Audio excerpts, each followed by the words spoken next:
નમસ્કાર.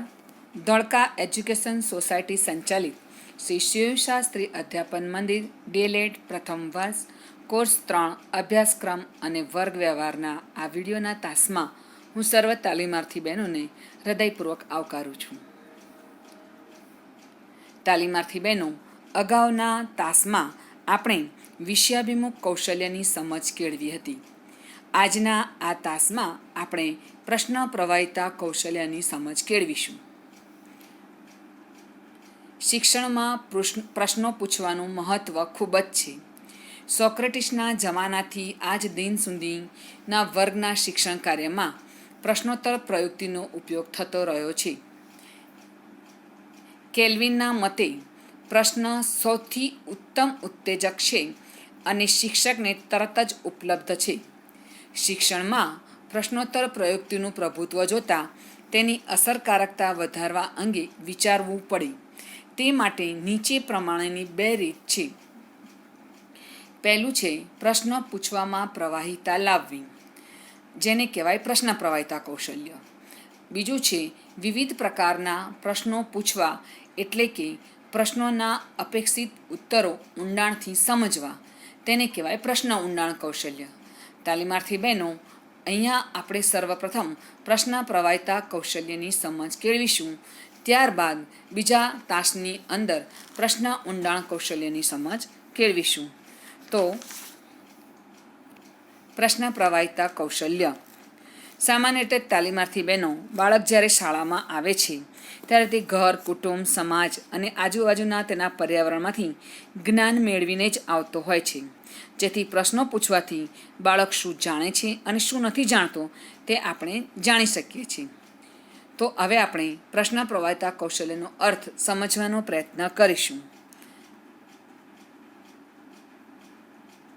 શિક્ષક વિદ્યાર્થીમાં રહેલા જ્ઞાનને બહાર લાવવા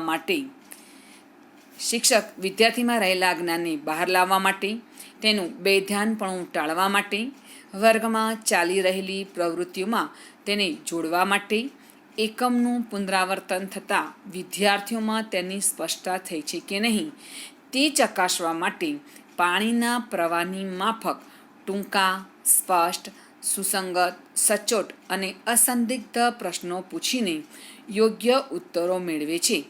આ રીતે પ્રશ્નો પૂછવાના કૌશલ્યને પ્રશ્ન પ્રવાહિતા કૌશલ્ય કહે છે.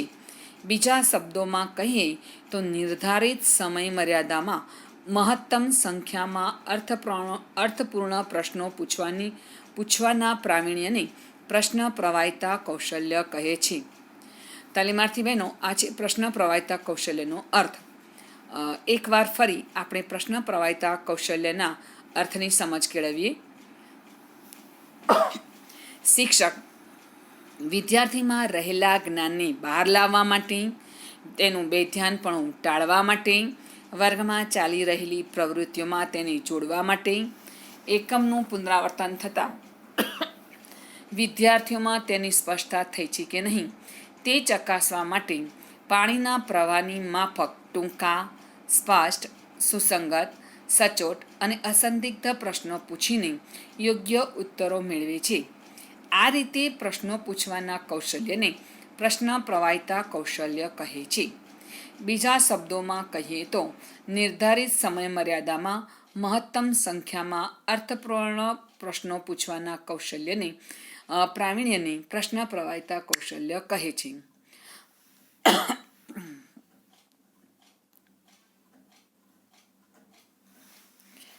પ્રશ્ન પ્રવાહિતા કૌશલ્યના ઉદ્દેશો: પ્રશ્નોના અપેક્ષિત ઉત્તરો આપવા તરફ દોરી. બીજું છે પ્રશિક્ષણાર્થીઓની સમજ સ્પષ્ટ બને. ત્રીજું છે પ્રશિક્ષણાર્થીઓ સક્રિય બને. પ્રશિક્ષણાર્થીઓની વિવેચનાત્મક દ્રષ્ટિ વિકસે. તાલીમાર્થી બહેનો, પ્રશ્ન પ્રવાહિતા કૌશલ્ય પ્રશિક્ષણાર્થી બહેનોમાં કેળવવાના ઉદ્દેશો શું છે તેમજ વિદ્યાર્થી પક્ષે તે કેટલી અસરકારકતા ઊભી કરે છે તે વિશેની સમજ આપવા માટેના આ ઉદ્દેશો પોતાનામાં સ્વયં સ્પષ્ટ છે. જેમાં હંમેશા પ્રશિક્ષણાર્થી બહેનોએ જે કૌશલ્ય કેળવવાનું છે તે પ્રશ્નનું સ્વરૂપ કંઈક અપેક્ષિત ઉત્તરો, એટલે કે બાળકો જે તે પ્રશ્નના અપેક્ષિત ઉત્તરો આપી શકે તેવા પ્રશ્નો એને પૂછવાના છે. બીજું છે, પ્રશિક્ષણાર્થી બહેન જ્યારે પ્રશ્નો પૂછશે ત્યારે એ પ્રશ્નો તેવા હશે કે જેથી વિદ્યાર્થીની સમજ સ્પષ્ટ બનશે. બીજું છે કે પોતાના પ્રશ્નોત્તરી દ્વારા તે વિદ્યાર્થીઓને વર્ગખંડની અંદર સક્રિય રાખી શકશે. બીજું છે, પ્રશિક્ષણાર્થીઓની વિવેચનાત્મક દ્રષ્ટિ વિકસે છે, એટલે કે પ્રશિક્ષણાર્થીએ તેવા પણ પ્રશ્નો બાળકોને પૂછવાના છે જે તેની ચિંતનાત્મક, વિવેચનાત્મક, તેની બુદ્ધિ અને માનસિક વસ્તુને કસશે. તો આવા પ્રકારના પ્રશ્નોનું કૌશલ્ય પણ પ્રશિક્ષણાર્થી બેન કેળવે છે. તો આ થયા પ્રશ્ન પ્રવાહતા કૌશલ્યના ઉદ્દેશો. ત્યારબાદ પ્રશ્ન પ્રવાહિતા કૌશલ્ય કેળવવા માટે 3 બાબતો મહત્વની છે. પહેલું છે, પ્રશ્નો પૂછવાનો સમયગાળો મર્યાદિત છે. બીજું છે, પ્રશ્નો અર્થપૂર્ણ હોય તે જરૂરી છે. અને ત્રીજું છે, પ્રશ્નો બને તેટલા વધારે ક્રમિક અને તાર્કિક હોય તે જરૂરી છે. તાલીમાર્થી બહેનો, જેમાં પ્રથમ બાબત આપણે જોઈએ તો પ્રશ્ન પૂછવાનો સમયગાળો મર્યાદિત છે. અર્થાત પ્રશ્ન પ્રવાહિતા કૌશલ્યમાં આપણે 5 થી 7 મિનિટ સુધી શિક્ષણ કાર્ય કરવાનું હોય છે. એટલે સ્વાભાવિક રીતે જ પ્રશ્નો પૂછવાનો સમયગાળો પણ 5 થી 7 મિનિટનો અંદરનો જ રહેશે. ત્યારબાદ બીજું છે, પ્રશ્નો અર્થપૂર્ણ હોવા જોઈએ. તે બાબત ઘણી સમજ માંગી લે તેવી છે, તેનો અભ્યાસ હવે આપણે પછી કરવાના છીએ. પરંતુ તે પહેલાં ત્રીજી બાબતની સમજ મેળવીએ. પ્રશ્નો બને તેટલા વધારે ક્રમિક અને તાર્કિક હોય તે જરૂરી છે. અર્થાત તમે જે પણ વિષયવસ્તુ સમજાવો તે વિષયવસ્તુના સંદર્ભમાં પ્રશ્નો તમારે ક્રમમાં પૂછવાના છે. પ્રશ્નોનું સ્વરૂપ એવું ન હોવું જોઈએ જેથી કરીને નીચેની બાબતને પ્રથમની બાબતને પછી, એ રીતે પ્રશ્નો પૂછવા જોઈએ નહીં. પ્રશ્નો ક્રમમાં પૂછવા જોઈએ અને વિચારની દ્રષ્ટિએ યોગ્ય હોય તેવા પૂછવા જોઈએ. અહીંયા પ્રશ્નો અર્થપૂર્ણ હોય તે પણ જરૂરી છે. ઉપરોક્ત 3 બાબતોમાંથી પહેલી અને ત્રીજી બાબત તો સ્વયં સ્પષ્ટ છે. અર્થાત પ્રશ્ન પૂછવાનો સમયગાળો અને પ્રશ્નો પૂછવા ક્રમિક અને તાર્કિક રીતે પૂછવા જોઈએ તે બંને બાબતો સ્વયં સ્પષ્ટ છે. પરંતુ બીજી બાબત જે દર્શાવી છે કે પ્રશ્નો અર્થપૂર્ણ હોય તે જરૂરી છે, તે અંગે આપણે હવે વધારે સમજ કેળવીશું. અર્થપૂર્ણ પ્રશ્નો કોને કહેવાય તેની સમજ આપણે પ્રથમ કેળવીએ. તો અર્થપૂર્ણ પ્રશ્નો જે પ્રશ્નોનું બંધારણ, પ્રશ્ન પૂછવાની પ્રક્રિયા અને નિષ્પત્તિની દ્રષ્ટિએ સુયોગ્ય હોય તેવા પ્રશ્નોને અર્થપૂર્ણ પ્રશ્નો કહે છે. ફરી એકવાર, અર્થપૂર્ણ પ્રશ્નો કોને કહેવાય? જે પ્રશ્નોનું બંધારણ, પ્રશ્ન પૂછવાની પ્રક્રિયા અને નિષ્પત્તિની દ્રષ્ટિએ સુયોગ્ય હોય તેવા પ્રશ્નોને અર્થપૂર્ણ પ્રશ્નો કહે છે. તાલીમાર્થી બહેનો, આપણે આ 3 બાબતોને સમજવાનો પ્રયત્ન કરીએ. અર્થપૂર્ણ પ્રશ્નો જે પ્રશ્નોનું બંધારણ, પ્રશ્ન પૂછવાની પ્રક્રિયા અને નિષ્પત્તિની દ્રષ્ટિએ સુયોગ્ય હોય તેવા પ્રશ્નોને અર્થપૂર્ણ પ્રશ્નો કહે છે. તેમાં 3 બાબતો સમાવિષ્ટ છે. પહેલું છે પ્રશ્નોનું બંધારણ, જેને આપણે એ નામ આપ્યું છે. પ્રશ્ન પૂછવાની પ્રક્રિયા, તેને બી નામ આપ્યું છે. અને નિષ્પત્તિની દ્રષ્ટિએ સુયોગ્ય હોય તેને સી નામ આપ્યું છે. હવે આપણે આ પ્રશ્નોનું બંધારણ એટલે કે એ વિભાગને સમજવાનો પ્રયત્ન કરીએ. કેવા પ્રશ્નો બંધારણની દ્રષ્ટિએ સુયોગ્ય ગણાય? તો તેના અનુસંધાનમાં પ્રશ્ન કંઈક આ રીતે પૂછાય છે કે પ્રશ્નોનું બંધારણ જણાવો, અથવા તો પ્રશ્ન બંધારણના લક્ષણો જણાવો. ચાલો તાલીમાર્થી બહેનો, હવે આપણે પ્રશ્નોનું બંધારણ કેવા પ્રકારનું હોવું જોઈએ, એટલે કે કેવા પ્રશ્નો બંધારણની દ્રષ્ટિએ યોગ્ય ગણાય તેની સમજ કેળવીએ. નીચેના લક્ષણો ધરાવતા પ્રશ્ન બંધારણની દ્રષ્ટિએ યોગ્ય ગણાય. નીચે આપેલા પ્રશ્નોને પ્રશ્ન વ્યાકરણ અને વાક્ય રચનાની દ્રષ્ટિએ શુદ્ધતા ધરાવતો હોવો જોઈએ. એટલે કે આપણે નીચે આપેલા પ્રશ્નોના ઉદાહરણ જોઈએ. નીચે આપેલા પ્રશ્નો વ્યાકરણ અને વાક્ય રચનાની દ્રષ્ટિએ અભ્યાસ કરશો તો વિચારો કયા પ્રશ્નો તમને સાચા અને કયા પ્રશ્નો ખોટા છે, શા માટે, તેની સમજ આપણે આ ઉદાહરણમાં કેળવીએ. નીચે 2 ઉદાહરણો આપેલા છે. પ્રશ્ન 1, છોકરી ગાંડી ક્યાં બેઠી છે? પ્રશ્ન 2, ગાંડી છોકરી ક્યાં બેઠી છે? હવે આ બંને પ્રશ્નોની અંદર તમે જોઈ શકો છો કે કયો પ્રશ્ન વધારે યોગ્ય છે. તો ગાડી છોકરી ક્યાં બેઠી છે, એટલે કે પ્રશ્ન 2 એ વધારે યોગ્ય ગણાય છે. તો કઈ રીતે?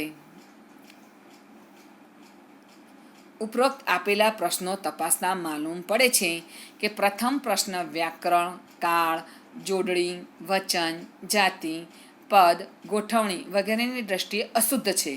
એટલે કે ગાડી છોકરી ક્યાં બેઠી છે એ પ્રશ્ન નહીં, પરંતુ છોકરી ગાડી ક્યાં બેઠી છે એટલે કે પ્રથમ પ્રશ્ન અયોગ્ય છે અને બીજો પ્રશ્ન યોગ્ય છે. તો પ્રથમ પ્રશ્નની અંદર પ્રથમ જે પ્રશ્ન તમે અહીંયા જોઈ શકો છો, એટલે કે છોકરી ગાડી ક્યાં બેઠી છે તે પ્રશ્ન વ્યાકરણ, કાળ, જોડણી, વચન, જાતિ, પદ, ગોઠવણી વગેરેની દ્રષ્ટિએ અશુદ્ધ છે. જ્યારે બીજો પ્રશ્ન છે તે પ્રશ્ન બંને આ બધા લક્ષણોની દ્રષ્ટિએ વધારે સાચો છે, એટલે કે વ્યાકરણની દ્રષ્ટિએ તે વધારે સાચો છે. આમ ખોટા જે પ્રશ્નો છે એ પ્રશ્ન પ્રવાહિતાને અવરોધે છે, જેથી પ્રશ્ન હંમેશા વ્યાકરણની દ્રષ્ટિએ યોગ્ય હોવા જોઈએ. બીજું છે પ્રશ્ન સંક્ષિપ્ત ધરાવતો હોવો જોઈએ.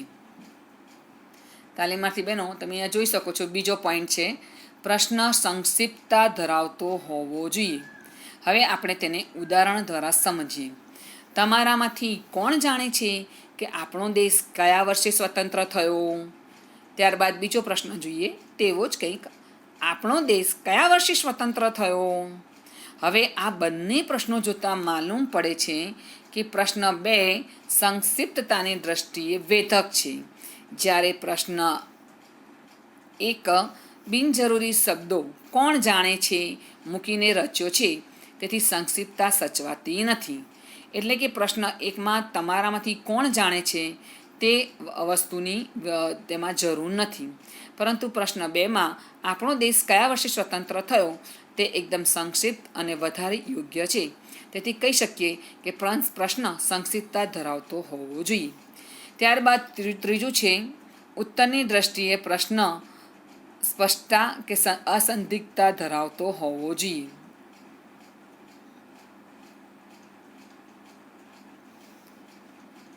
ધાર્યા ઉત્તરો ન મેળવી શકાય તેવા પ્રશ્નો ધાર્યા ઉત્તરો ન મેળવી શકાય તેવા પ્રશ્નો અસ્પષ્ટ સંદિગ્ધ પ્રશ્નો કહેવાય છે. સંદિગ્ધ એટલે કે જેમાં જે પ્રશ્નના ઉત્તરો દ્વિઅર્થી ધરાવતા હોય, અસ્પષ્ટ હોય પોતાનામાં, તેવા પ્રશ્નોને આપણે સંદિગ્ધ કહીશું. તો હંમેશા પ્રશ્નો કેવા હોવા જોઈએ? તો તે જે આપણે જે પણ પૂછીએ તેનો જવાબ સ્પષ્ટ મળવો જોઈએ. એટલે કે તેવા પ્રશ્ન સ્પષ્ટતા અને અસંદિગ્ધતા એટલે કે દ્વિઅર્થી એક કરતાં વધારે ઉત્તરો મળે તેવા પ્રશ્નો ન હોવા જોઈએ.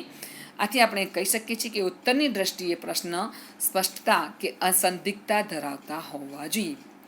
ત્યારબાદ ચોથું લક્ષણ છે પ્રશ્ન વિષય વસ્તુની દ્રષ્ટિએ સુસંગતતા ધરાવતો હોવો જોઈએ.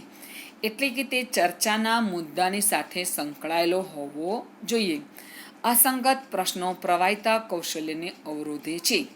ચર્ચાના મુદ્દાની સાથે પ્રશ્નની સુસંગતતા હોય તે અનિવાર્ય છે.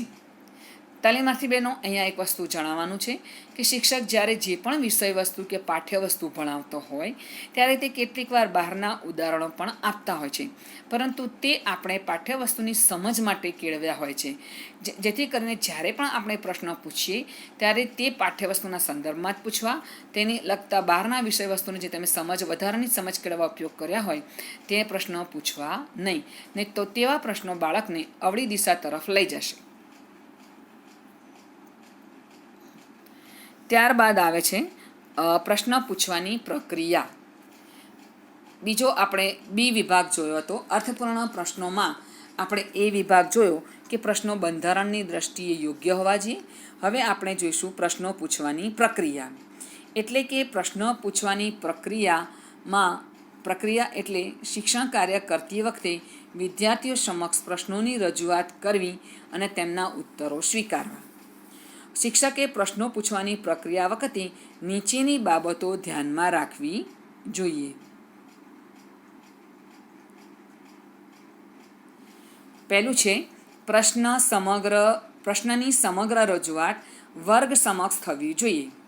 પ્રશ્ન વ્યક્તિગત ન પૂછતા સમગ્ર વર્ગ સમક્ષ પૂછવો, જેથી વર્ગના બધા જ વિદ્યાર્થીઓ ઉત્સાહપૂર્વક કંઈક વિચારીને ઉત્તર આપવા પ્રેરાય.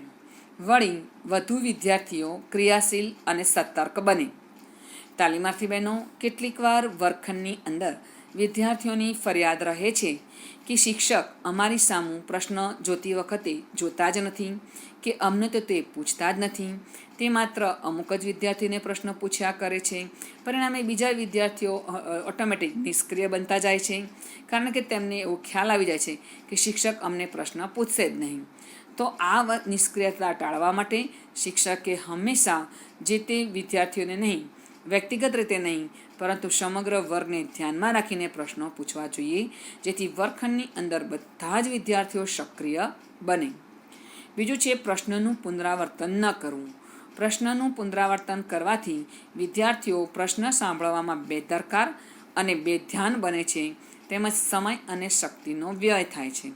શિક્ષક જ્યારે પ્રશ્ન પૂછે ત્યારે વિદ્યાર્થીઓને અગાઉથી જ તે સાવધાન કરી દે, જેથી શિક્ષક એક જ વખતમાં જ્યારે પ્રશ્ન પૂછે ત્યારે વિદ્યાર્થી તેને ધ્યાન દઈને સાંભળે અને તે બેદરકાર ન રહે, એ વસ્તુનું આપણે ધ્યાન રાખવાનું છે. ત્રીજું છે પ્રશ્ન પૂછ્યા બાદ એકાદ ક્ષણ શાંતિ જાળવવી, જેથી વિદ્યાર્થીઓને પ્રશ્ન સમજવાની અને તેને યોગ્ય ઉત્તર વિચારવાનો સમય મળે. એટલે શિક્ષક જ્યારે પ્રશ્ન પૂછે છે ત્યારે બાળકને તે પ્રશ્નના ઉત્તર સમજવા માટે પણ એને થોડોક સમય આપવો જોઈએ, જેથી બાળક પોતાના પ્રશ્નના ઉત્તર સમજપૂર્વક અને સ્પષ્ટ રીતે આપી શકે. ચોથું છે પ્રશ્ન પૂછવાની ઝડપ યોગ્ય રાખવી. ખૂબ જ ઝડપથી પ્રશ્નો પૂછવામાં આવે તો વિદ્યાર્થી બરાબર સમજી ન શકે. વળી ખૂબ જ ઓછી ઝડપથી પ્રશ્નો પૂછવાથી વિદ્યાર્થીને સમયાવકાશ મળે છે, તેથી અન્ય પ્રવૃત્તિઓ કરવા પ્રેરાય છે. અર્થાત તાલીમાર્થી બહેનો, અહીંયા કહેવાનો અર્થ એ છે કે શિક્ષકે પ્રશ્ન પૂછવાની ઝડપ એ પ્રમાણસર રાખવી જોઈએ. બહુ વધારે ઝડપથી પ્રશ્નો પૂછવાથી વિદ્યાર્થીઓ પ્રશ્ન સમજી શકતા નથી, પરિણામે તેને યોગ્ય ઉત્તર આપી શકતા નથી. તેવી જ રીતે કેટલીકવાર સાવ ધીમે પ્રશ્ન પૂછવાથી, એટલે કે ઝડપ ઓછી રાખવાથી કે પ્રશ્ન પૂછવાનો સમયગાળો વધારે આપવાથી બાળક પ્રશ્નોના ઉત્તર તો મેળવી લે છે, પરંતુ બીજા સમયની અંદર તે બીજી પ્રવૃત્તિ તરફ વળી જાય છે, એટલે કે બેધ્યાન બનતા જાય છે. પરિણામે હંમેશા પ્રશ્ન પૂછવાની ઝડપ, સમયગાળો યોગ્ય રાખવો જોઈએ. પાંચમું છે પ્રશ્નોની રજૂઆત વખતે શિક્ષકનો અવાજ યોગ્ય હોય તે જરૂરી છે. વર્ગના બધા જ વિદ્યાર્થીઓ સાંભળી શકે તેવો અવાજ ખૂબ ધીમા અવાજથી પ્રશ્નો પૂછવાથી વિદ્યાર્થીઓ સાંભળી શકતા નથી. જ્યારે ખૂબ મોટા અવાજથી પ્રશ્નો પૂછવામાં આવે તો વિદ્યાર્થી સાંભળીને કંટાળી જાય છે.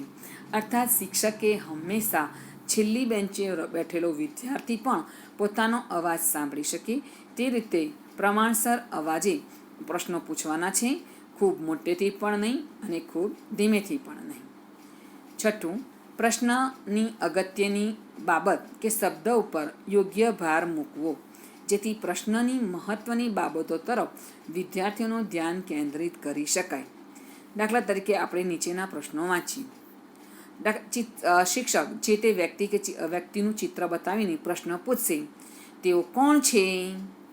બીજો પ્રશ્ન છે, શા માટે રામે રાવણ સાથે યુદ્ધ કર્યું હતું?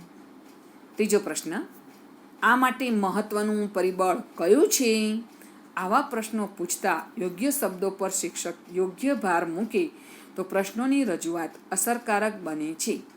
આ શબ્દો પર યોગ્ય ભાર ન મૂકે અને રજૂઆત કરે તો શિક્ષક જાણે કોઈ વિધાનની રજૂઆત કરતો હોય તેવું લાગે છે. પરિણામે તેવા પ્રશ્નોની રજૂઆત બિન અસરકારક થશે. સાતમું છે, શિક્ષકે વિદ્યાર્થીઓએ આપેલા ઉત્તરોનું પુનરાવર્તન કરવું નહીં. ઉદાહરણ તરીકે અહીંયા શિક્ષક બાળકને પ્રશ્ન પૂછશે, આપણા શરીરના મુખ્ય ભાગો કેટલા છે? વિદ્યાર્થી જવાબ આપશે, 2 ભાગ છે. શિક્ષક ફરી પ્રશ્ન પૂછશે, તે કયા કયા છે? વિદ્યાર્થી જવાબ આપશે, માથું અને ધડ. હવે પછી તમે જોશો કે શિક્ષક બાળકના પ્રશ્નોનું જવાબનું પુનરાવર્તન કરે છે, જે થવું જોઈએ નહીં. બરાબર, માથું અને ધડ. માથામાં કયા નાજુક અવયવો આવેલા છે? તો આ રીતે શિક્ષકે કાર્ય કરવાનું નથી. તે ડાયરેક્ટ પ્રશ્ન પૂછી શકે છે કે માથામાં કયા કયા નાજુક અવયવો આવેલા છે. તો આ રીતે પણ શિક્ષકે વિદ્યાર્થીઓના આપેલા ઉત્તરનું પુનરાવર્તન ટાળવાનું છે અને પ્રશ્ન ખૂબ જ સ્પષ્ટ અને સંક્ષિપ્ત પૂછવાના છે. ત્યારબાદ 8મું છે, હાવભાવ સાથે પ્રશ્નોની રજૂઆત થવી જોઈએ, જેથી તેની વેધકતા વધે, ધ્યાન કેન્દ્રિત કરવાની પ્રબળતા વધે. શિક્ષક પ્રશ્નને મૌખિક શાબ્દિક રીતે રજૂ કરે અને તેની સાથે યોગ્ય હાવભાવ કરે તો તેની રજૂઆત અસરકારક બને છે. દાખલા તરીકે શિક્ષક જ્યારે પ્રશ્ન પૂછશે ત્યારે તેમાં પોતાની આંખોના, પોતાની બોડી લેંગ્વેજ આ બધાનો ઉપયોગ કરીને તે પ્રશ્નને વધારે અસરકારક અને વિદ્યાર્થીઓને ધ્યાન કેન્દ્રિત કરી શકશે, સક્રિય બનાવી શકશે. માટે શિક્ષકે આ છેલ્લા લક્ષણનું પણ ધ્યાન રાખવાનું છે. તાલીમાર્થી બહેનો, તમે અહીંયા જે સમજ કેળવી છે તે વિડીયોના તાસની આપણે ફરી એક વખત જોઈ જઈએ કે આપણે આ તાસમાં કેટલી સમજ કેળવી છે. તો આવો આપણે તેની સમજ કેળવીએ. સર્વપ્રથમ કેલ્વિને આપેલા પ્રશ્નો પૂછવાની રીત જોઈ. તેમાં પહેલી રીતે પ્રશ્ન પ્રવાહિતા કૌશલ્ય અને બીજું છે પ્રશ્ન ઊંડાણ કૌશલ્ય. ત્યારબાદ પ્રશ્ન પ્રવાહિતા કૌશલ્યના અર્થની સમજ કેળવી, પ્રશ્ન પ્રવાહિતા કૌશલ્યના ઉદ્દેશોની સમજ કેળવી. ત્યારબાદ પ્રશ્ન પ્રવાહિતા કૌશલ્યમાં 3 બાબતો જે મહત્ત્વની છે તે 3 બાબતો આપણે જોઈ અને બીજી બાબત જે અર્થપૂર્ણ હોય તે જરૂરી છે તેને અર્થપૂર્ણ પ્રશ્નો કોને કહેવાય તે વિશેની સમજ કેળવી. અર્થપૂર્ણ પ્રશ્નોના આપણે શબ્દોની દ્રષ્ટિએ 3 ભાગ પાડ્યા: પ્રશ્નોનું બંધારણ, પ્રશ્ન પૂછવાની પ્રક્રિયા અને નિષ્પત્તિની દ્રષ્ટિએ સુયોગ્ય હોય તેવા અર્થપૂર્ણ પ્રશ્નો કહે છે, જેમાંથી આપણે પ્રશ્ન એ એટલે કે પ્રશ્નોનું બંધારણ અને પ્રશ્ન પૂછવાની પ્રક્રિયા આ 2 બાબતોની સમજ આપણે આ તાસમાં કેળવી. નિષ્પત્તિની દ્રષ્ટિએ કયા પ્રશ્નો સુયોગ્ય ગણાય એટલે કે સી વિભાગ, અર્થપૂર્ણ પ્રશ્નોનો સી વિભાગ આપણે બીજા તાસની અંદર તેની સમજ કેળવીશું. ત્યારબાદ કેવા પ્રશ્નો બંધારણની દ્રષ્ટિએ સુયોગ્ય હોય તે વિશેની સમજ કેળવવા માટે સૌથી પહેલાં આપણે જોયું કે જે પ્રશ્નો વ્યાકરણ અને વાક્ય રચનાની દ્રષ્ટિએ શુદ્ધતા ધરાવતો હોવો જોઈએ. બીજું હતું પ્રશ્ન સંક્ષિપ્ત ધરાવતો હોવો જોઈએ. ત્રીજું, ઉત્તરની દ્રષ્ટિએ પ્રશ્ન સ્પષ્ટ અને અસંદિગ્ધતા ધરાવતો હોવો જોઈએ. પ્રશ્ન વિષય વસ્તુની દ્રષ્ટિએ સુસંગત હોવો જોઈએ. અને ત્યારબાદ છે પ્રશ્નો પૂછવાની પ્રક્રિયા, એટલે કેવા પ્રશ્નો શિક્ષકે પૂછવા જોઈએ અને પ્રશ્નો પૂછતી વખતે કઈ બાબતો ધ્યાનમાં રાખવી જોઈએ તે બાબતની સમજ કેળવી. હવે પછી આગામી તાસની અંદર આપણે કયા પ્રશ્નો નિષ્પત્તિની દ્રષ્ટિએ સુયોગ્ય છે તેવા પ્રશ્નો વિશેની સમજ કેળવીશું. ફરી મળીશું પ્રશ્ન પ્રવાહિતા કૌશલ્યના વિડીયોના પાર્ટ 2માં. નમસ્કાર. અસ્તુ.